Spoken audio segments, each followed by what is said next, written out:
Miami buyers are overpaying, and quite often they don't even know about it until after closing. I'm talking sometimes hundreds of thousands of dollars, and it's not the market that's the problem. There are little subtle things that buyers don't pick up on that can cost them lots of money. And we're going to go ahead and break down the 10 things that Miami buyers are actually overpaying for, not just the generic stuff. These are the things that I find a lot of agents would not even bring up because it could slow down or kill the deal. But we're going to give you the real numbers. Before we dive in, I'm Riley Smith and I run a large real estate team right here in Miami, and we have helped hundreds, maybe thousands of buyers. So we know exactly what to help them look for when they're making purchase offers, and we're going to help them make sure they get the best deal. We specifically work in neighborhoods like Coconut Grove, Gables, Biscayne, and Pinecrest. Let's get into it. Let's start with the mindset traps. These are the things that trip up buyers before they look at spreadsheets or before they sit down and talk about comps with their realtor. This is happening at the showings, sometimes in the car on the way over, or sometimes it's even happening on Instagram or wherever they first see the property. The reason I'm starting here is that if your mindset and your head is not in the right place going in, nothing else is going to matter. Something I see all the time is people stare at the numbers and they look at the numbers and they think about the numbers, but you can still overpay even while looking at the comparables if you don't have your mindset in the right place. The number one place where buyers go wrong, and it's hard to blame them, is buying the feeling. The moment I hear a buyer say, "This just feels right," I know they're already caught in the trap that the seller has laid for them, and it's going to cost them some money. So when we're working with buyers and we're doing showings here in Miami especially, I can see when buyers are getting that loving feeling as we're walking through the house. And quite often they're starting to just talk about the feel of the house, the feel of the house, the feel of the house. And of course, yes, the house has to feel right to you when you walk in, but quite often that is a carefully staged environment that you're walking into. And if the homeowner has used a really good stager, they're going to make that house feel a certain way. And the minute that furniture is gone, that loving feeling might just go with it. The specific things that trigger that feeling are all the little touches, and that's where certainly a good stager comes into a home. But I can sometimes just see a buyer envisioning where their furniture is going to go, or I'll hear them say, "Oh, my dining room table looks just like that," or "My couch looks just like that." And those are the magic tricks that home sellers can do to get buyers to feel a certain way about the house that has nothing to do with the economics of the house. Here's where the emotion is the problem. When you get into negotiations, there are certain times in certain areas where buyers just can't live without the home they see because it just feels perfect to them, and they already have imagined themselves moving in, where the kids are going to be, how they're going to live in the house, wherever it's useful to them. And that's where the negotiations sometimes start on the very wrong foot. If you know me at all, you know that I am a numbers guy. So while I will let the buyer have a little runway with their emotion and how they feel, I always want to make sure we bring them back to the numbers. Let's look at the comps. Let me make sure that we're comparing apples to apples so that that special home for them, they're still going to pay the appropriate price and not the one the seller is hoping for, and not the one the house has been designed to elicit from the buyer. Number two is definitely paying a premium for the new construction hype. Brand new in Miami comes with a price tag that so many buyers totally underestimate. There is this rush for new construction. Developers are building as fast as they can. They're coming on the market faster than ever. And buyers are talking about, all I want is new. I don't want to do any work. I want a turnkey house. And there are plenty of turnkey houses out there that are not brand new construction. But the brand new constructions right now are being priced at a premium level. So you have to be careful if you're going into it. Make sure you're looking at comparables and not just getting caught up with the shiny new object. I think when we look at new construction for buyers, they have to be careful what they're looking at. Yes, they're getting a brand new build, and quite often the appeal is that no one has ever lived in there. But you also have to make sure that the house is functioning properly. And sometimes buying a house that is 1 or 2 or 3 years old is actually a benefit because the house has now gotten to shake out all of its problems. The current owner has fixed everything and made sure everything is working properly. So sometimes when you get into the new construction, you get caught up with a lot of the new shiny toys. And I just caution buyers to make sure they're taking their time, and like the little things and the little details are not necessarily all that's driving them. The other mistake I think buyers make is that not all new builds are the same. You look at it on the outside, of course, the concrete is a concrete. You got the pipes and the wiring and the roof and everything that goes into it. But there's a wide variety of developers and a wide variety of builders and how the interior of the house is built. What's going on behind the walls? Are they using the right amount of reinforcement, right amount of concrete? Are they using the best pipes and the best plumbing? These are all things that buyers don't have any idea about when they're looking at a house and when they're comparing new construction. They're looking at maybe the quality of the finishes and those things, and that is important, but quite often the mistake is made not knowing who built the house and not maybe knowing what kind of a reputation that particular builder has. One of the traps that buyers make sometimes is that they look for the shiny object, and they are looking for that brand new house on a street that does not have a lot of other new construction going on around it, and you fall into that trap of buying the most expensive house on the street. So it's something to be careful about. You want to know that the street is going to be emerging, or that the surrounding houses are going to slowly but surely come up to the same level so that you're not living on an island. I certainly think Don't get me wrong. There's a lot of positives about buying new construction, and we represent a lot of great builders out there. So if you find the right builder that had the right architect on the right lot and they did everything right, you could save yourself a lot of headaches when you purchase one of those properties. But if you get the wrong builder who did some things wrong, you can also find yourself in big trouble. So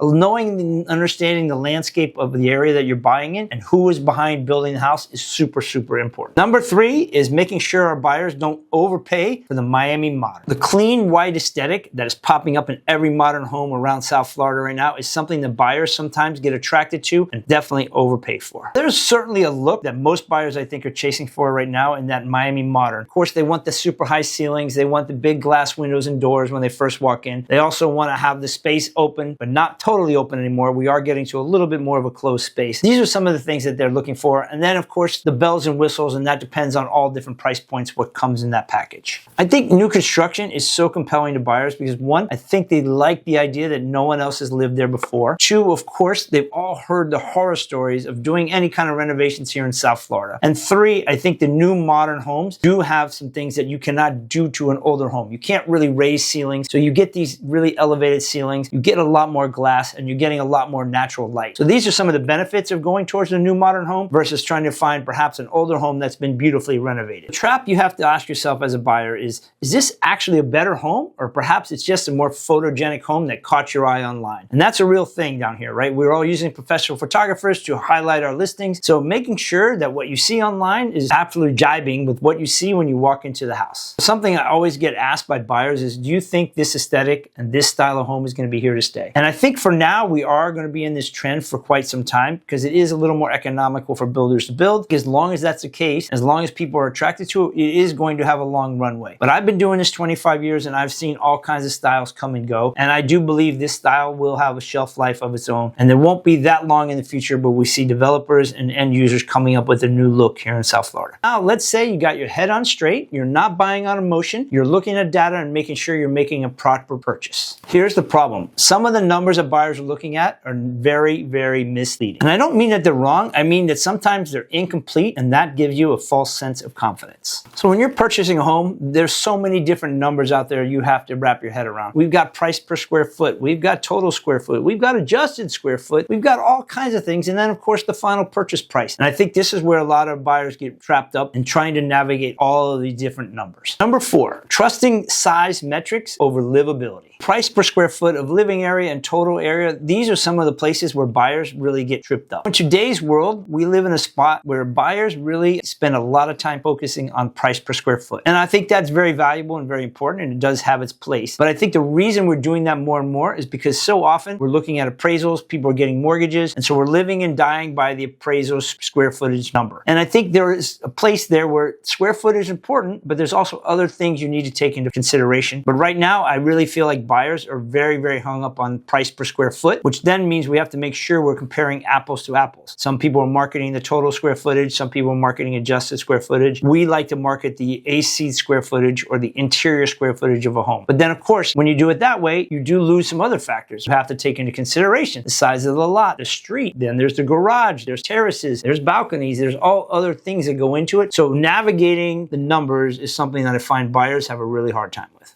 One thing also to think about is the layout of the home. I've been in so many homes that are maybe 2,000 square feet, but they feel actually bigger than a 3,000 square foot house. Because sometimes the layout of the home can be really deceiving. Some of the square footage can be in all the wrong places. You could have a lot of hallways. You could have a lot of wasted space in a home. So just looking at price per square foot and the size of the home doesn't always tell the tale of the tape. Where you have to be careful is price per square foot does not capture the condition or the quality of the finishes usually inside of a home. Quite often, especially when you're looking at an appraiser, they don't have the value or the benefit of going into the other homes that they're appraising. So they're taking the home you're in, they're basically looking at square footage, making slight adjustments. But if you go into 2 different homes that are the exact same size, but one they have spent an enormous amount on the right finishes, the right fixtures, the right appliances, and the other one they haven't done it, there's a drastic difference, even though the 2 homes could both be new and can both be the exact same size. Number 5, understanding the hidden costs, especially in HOAs, condo associations, taxes, and insurance. insurance. Of course, with a lot of buyers, purchase price is just the beginning, but there's a lot of other things to take into consideration. The biggest one is at the end of the day, what is the carrying cost to operate this house? I see so many buyers when we're looking at what is the monthly number going to be, right? What's my monthly nut to purchase this house? They're underestimating how much insurance is going to cost before we get started. Quite often are not understanding fully how taxes are going to change from one owner to the next. And so when they get their final tax bill, that's always an eye opener. But also I think really not understanding the insurance piece, because right now in South Florida, there's so many moving things and parts around insurance that it's really important that you nail down the insurance before the end of your inspection period so there are no surprises at closing. I can't really talk to you enough about insurance and the changes I've seen in 25 years here. Right now, insurance companies, I think, are very scared. The state of Florida has been hit by a ton of hurricanes in the last few years, knock on wood, not lately here in Miami, but the state in general. And I think because of that, insurance companies have just gotten a lot scarier and a lot stricter. So much has changed. They're looking at everything now, from the age of the roof, certainly to the windows, even down to how the roof is tied to the house. Does it have straps? It doesn't have straps. So really navigating insurance now, we've got to also consider pipes and things that we didn't have to really think about before. It's really, really important that we spend time with the right insurance person before we get ourselves totally at the finish line. Then there is the big HOA or condo association, and what do those numbers look like, right? So if we're talking a house and you're buying in a community, you certainly want to make sure the community has enough resources to continue to operate they want to, and the way they have been, without having to do more special assessments. I think the same can be done for the condo association. Surely everybody's scared about a condo association right now because there's so much in the news about what's happening there. Certainly condos also have the variable of insurance, where the HOAs generally don't have insurance, like issues on the home. So there is different sets of numbers for condo associations and HOAs, but you really got to dive into all of that before you make your offer, so you understand what exactly your monthly bill is going to be and how is that going to be impacted going forward.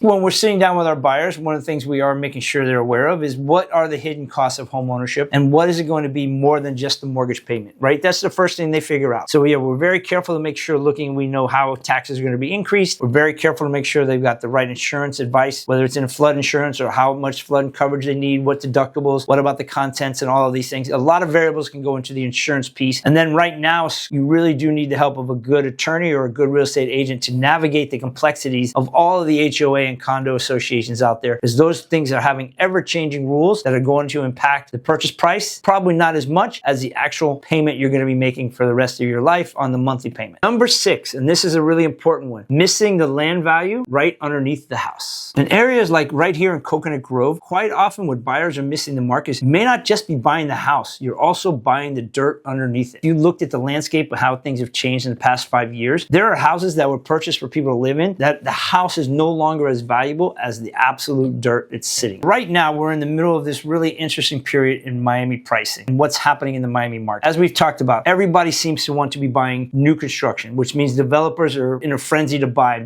So we have so many more people buying land. The price of land is going up faster than the price of gold. And finding a good piece of land is so hard that whenever a good one comes on, buyers, especially developers, are willing to pay more because they know they can exit on a beautiful new construction house at a high price. So when you're buying a house, you got to understand what is the land value as well, and understand, is my house going to stay in the same speed as the land? Sometimes the answer is yes, and sometimes the answer is no, but it's worth knowing before you get into the project. Especially here in Coconut Grove, a tear down, which is a house that's probably a smaller house, is underutilizing the land that it's on, doesn't have enough square footage, may not have been taken care of for a very long time, or it's just unfortunately one of those cute little cottages. Those things are not going to stand the test of time. Developers and end users that are coming to Coconut Grove, they're looking for square footage, square footage, square footage. And so we really have to think about that when we're looking at buying a house that has a good piece of land. When you're buying your home, you should always be looking at long-term appreciation, even though it is your home, of course. If you can maximize both, why not? When you're doing that, I think you have to make sure you understand, do I have a conforming lot that maybe one day will be more attractive than the actual house I have? Is my lot big enough? Is the street that I'm on good? Are the trees also in the right places? These are all things you should consider, because sometimes what buyers don't do is think about the exit strategy 5 and 10 years down the road. So we like to help make sure they understand what they're getting now, but what also could impact future value of the home that they may not be aware of.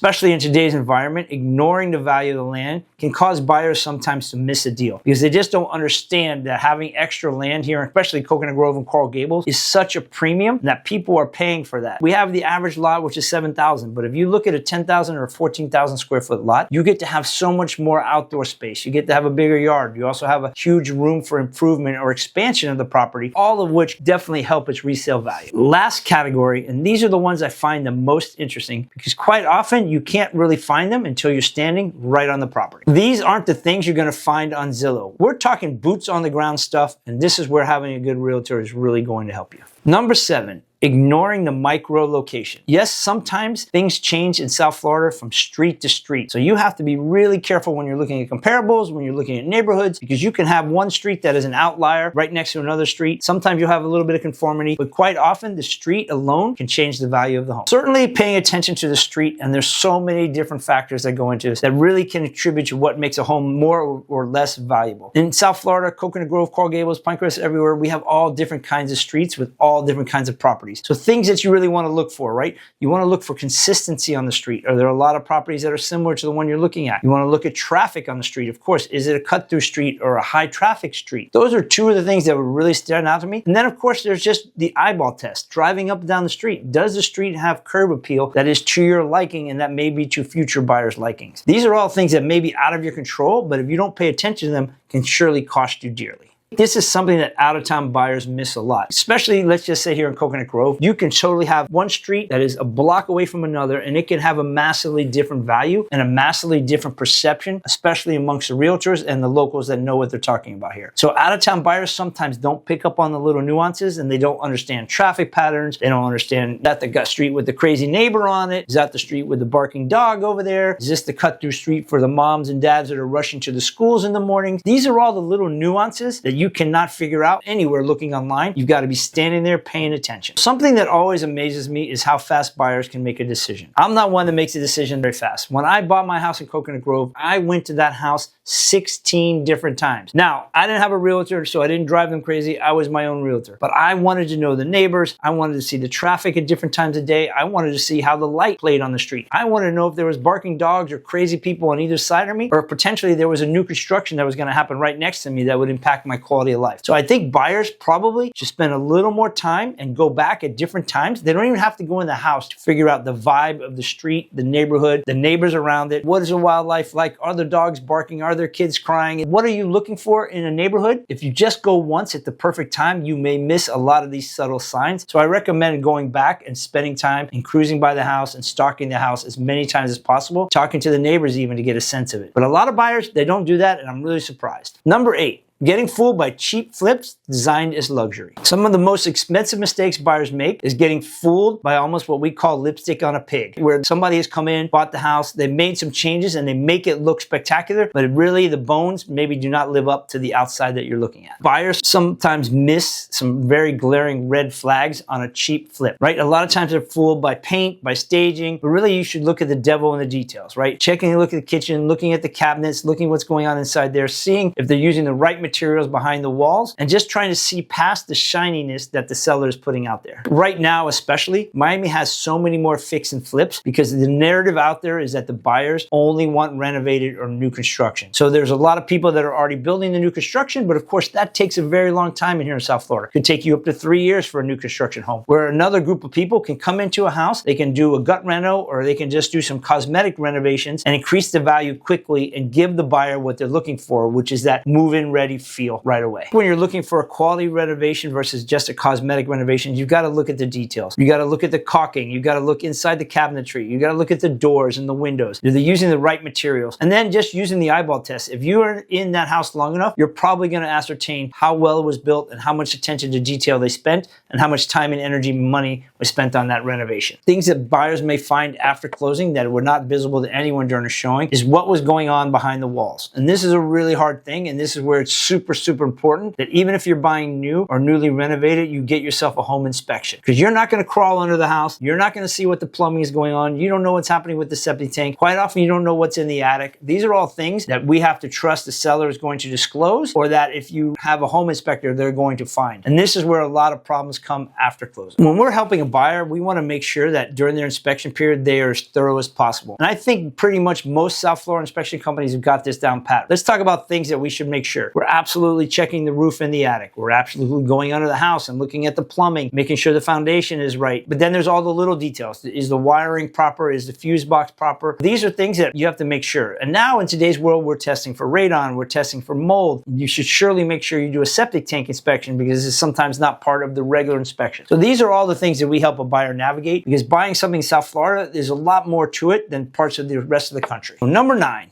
Overestimating outdoor value. So I think here's where sellers can really pull the wool over buyers' eyes. They can put together at very inexpensively, quite often, a very super sexy outdoor backyard area that can really give buyers an excitement about a house that is totally unnecessary or unwarranted. So one of the things we always think about, especially in the outdoors, as we're looking at values of the homes, it's not just how shiny and new everything looks, but is it done with real quality? Is it going to last the test of time? Quite often I see sellers spend some money to fix up the backyard or fix up the patio or the porch area or the surrounding area around the pool, but they haven't really done it fully and to the best of their ability, but it looks good. And then not that long after a buyer gets in there, they find that these things need better maintenance, more taken care of, and sometimes they have to rip it all out and start all over again. It's hard to understand the value of really truly good exterior renovation and patio areas, but I think if you really pay attention to this, you can help yourself from not making a big mistake, because this is an area that a homeowner can do after purchase and sometimes customize the way they like it for perhaps even less money than they're actually paying for. When we're talking outdoor upgrades, the main thing I think about is ongoing maintenance costs. When you walk in there and everything is perfect that day, you don't even think about that. But then if they have a lot of wood that needs to be constantly varnished, if not everything is covered so the weather is hitting it all the time, what is left to the elements? Because the elements in South Florida are a real thing, let me tell you. It's going to have rain, you're going to have moisture, we're going to have all kinds of stuff happening in our yards and in our backyards. And I think not understanding the long-term maintenance costs can give buyers headaches down the road. Every once in a while, I walk into a yard and I just go, wow, they nailed it. They've got all the proportions, they've got everything right. They've got the pool patio looking perfect. You still have some grass that's been perfectly manicured. Then you've got the privacy, lush landscaping all involved. And then you come closer to the house, right? You've got perfectly sized covered patios. You've got the summer kitchen in the exact right place with all the bells and whistles. This doesn't happen very often, but when you actually see a perfectly planned, designed backyard that has been well executed, now that's something worth overpaying for. Number 10, a huge mistake some buyers make with not even being educated about is buying in a flood zone. So this one can cost you more than everything on this list times 10. So pay attention. Right now, knock on wood, we haven't had a hurricane in a while and we haven't had significant flooding. But South Florida is South Florida and it's always in a hurricane path every year. And surely there's going to be another flood that's come from a hurricane and also just from some of the massive heavy rains that we get. One of the mistakes that buyers make is not understanding that true impact. Remember, the location is so important. You cannot pick up the house and move it somewhere else. So you have to live with what's going to happen to the house. Is it designed? Is it built up on stilts? Is it designed properly by the new code so that when water comes in, it just washes away? Or are you going to come home after a hurricane and find 4 feet of water in your living room? In today's world, of course, your realtor should know at the back of their hand what is a flood zone and what is not. But there's certainly easy. There's 100 different online tools that will tell you if you're buying in a flood zone. And then, of course, if you're using a mortgage, certainly your insurance company and the appraiser, and they're going to come out, they're all going to tell you what flood zone you're in. So in today's world, there's no excuse for not knowing the flood zone and how the different flood zones offer different risks for different buyers. I think out-of-town buyers do have an extra disadvantage here because certainly they have a perception that I want to be close to the water. And while yes, that is true, especially if you can see the water, they don't necessarily understand the full risks that come with what could happen if the weather turns wrong. So I don't think this is something that people should blow out of proportion. Of course, there are great homes in flood zones, don't get me wrong, and some have been built right, and some, even the older homes, you may be worth taking a risk. We've only had a couple major floods in my lifetime, but I do think you can't take this too seriously. There's a reason the people who first settled South Florida built their homes up on a ridge. And I think because we don't have so much space, we have now moved closer to the shoreline and put a lot more homes in harm's way. But that doesn't mean you shouldn't buy one there. You should just be very educated about it. Make sure you understand the risk you're taking. Make sure you can get the proper insurance in place if necessary. So these are things you have to think about. But can you make a massive mistake there? Yes, you absolutely can if you're not really well informed. Most buyers, in my opinion, don't overpay because the market forces it. They overpay because they're not paying attention to the right details. So if you catch catch yourself in one of these situations where maybe you're falling in love for all the wrong reasons, you just really need to take a minute and pause and make sure that you have a really good quality realtor advising you. They can help you see the trees through the forest, right? Because this is where a lot of buyers get stuck and it can really cost them. I'm not exaggerating. I've seen it happen many times. So if you find this video helpful, tune back in because I break down the Miami market almost every week, different neighborhoods at different times. And if you really like what you see, make sure you drop me a comment and make sure you subscribe so you can stay on top of everything happening in South Florida real estate. I'll see you in the next one.